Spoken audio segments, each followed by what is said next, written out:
Okay, let's talk wicks. Picking the right wick for your candle is just as important as choosing your wax. If the wick isn't right, the candle just won't perform. So I'm going to walk you through the most popular wick types, show you what they look like, and share which waxes they work best with. Let's start with Premier. These are flat-braided cotton wicks, and they're really reliable. They burn clean, with less mushrooming, which means less soot on your jars. I like these best for natural waxes, like soy, coconut, and apricot blends, but they'll also hold up just fine in paraffin blends. Next up are CD wicks, sometimes called Stabilo. These have a paper filament running through them, and they curl while they burn. That curl helps reduce mushrooming. They're super popular in soy and paraffin blends, especially for container candles. CDN wicks are very similar to CD, but they have a slightly different curl pattern. They tend to run a little hotter, so they're good for thicker or trickier wax blends like palm, or for soy blends where you need a little extra heat. Then we have Eco wicks. These are also flat cotton core wicks with paper filaments. They're marketed as eco-friendly and are known for giving a nice clean burn without a lot of afterglow. Afterglow refers to the glowing ember that can remain on the tip of a candle wick after you blow it out. If you're working with soy wax or natural wax blends, these are a great starting point. Have you heard of TCR wicks? TCR wicks are a type of flat-braided wick that are specially treated with a flame-retardant solution to help control afterglow, carbon buildup, and mushrooming. They're commonly used in container candles and tea lights because they're designed to promote a consistent, self-trimming flame. Now, let's switch it up with wood wicks. These are the flat wooden strips that give you that cozy, crackling sound.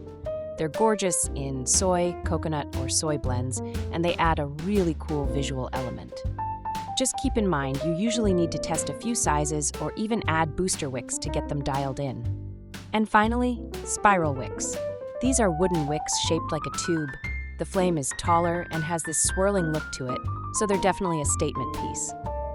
They work best with cocoa apricot creme wax, soy or soy blends, and they're perfect if you want your candle to stand out. Now here are some other wicks worth knowing about.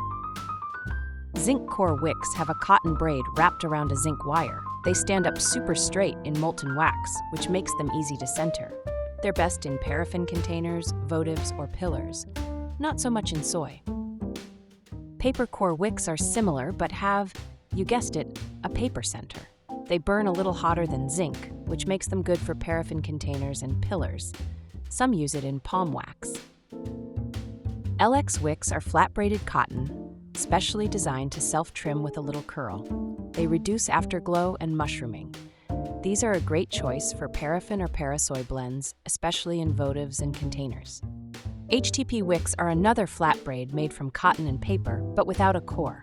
They're rigid enough to stay upright and they burn consistently. They are recommended for soy blends, or single-pour paraffin containers. Picking the right wick always starts with your wax. Different waxes burn differently, so you'll save yourself a lot of frustration if you know which wick families usually work best. Let's go through the most common waxes, and I'll give you a quick guide for each one. Cocoa apricot creme is soft and burns cooler than soy. Premier wicks are my favorite here because they're steady and clean. Spiral wood wicks are beautiful if you want that cozy crackle. Coconut blends work well with Premier wicks, Eco HTP CDN, and some wood wicks. Soy is dense, so it needs more heat. That's why CD and CDN wicks are so popular. They really power through soy. Eco wicks also give a nice clean burn, and wood wicks are always a gorgeous option in glass jars. Paraffin is easy to burn, so you don't need a super hot wick. Zinc core and paper core wicks work great because they stay upright. LX wicks are strong for pillars and votives, and CDs also perform well in containers. Parasoy blends are forgiving. They burn easier than soy but cleaner than paraffin. CDN wicks are usually the sweet spot, but LX and HTP wicks also work really well. It's a flexible wax to test with. For me, Premier wicks did the trick. What about beeswax? Beeswax is heavy and burns slow. It needs a wick with muscle. HTP wicks and square braid cotton wicks are the classics here. Wood wicks usually struggle unless you blend the beeswax with something softer. Palm wax burns hotter and forms those beautiful crystal patterns. For palm blends, consider HTP, paper core, and square braid. Gel wax is a whole different story. It burns super slow and needs a wick that won't collapse. Zinc core wicks are the standard here because they stay straight and steady the whole way through. You might want to try cotton core too. So here's the bottom line. Start with your wax, then choose the wick family that usually works best with it. From there, it's all about testing, because your vessel, fragrance, and dye will always change the burn. But now you've got a roadmap to start in the right place. Hi, I am Kimberly Patterson, and I teach candle makers how to turn plain vessels into works of art using sublimation and engraving. See you next time on The Candle Artist Way, where we glow differently.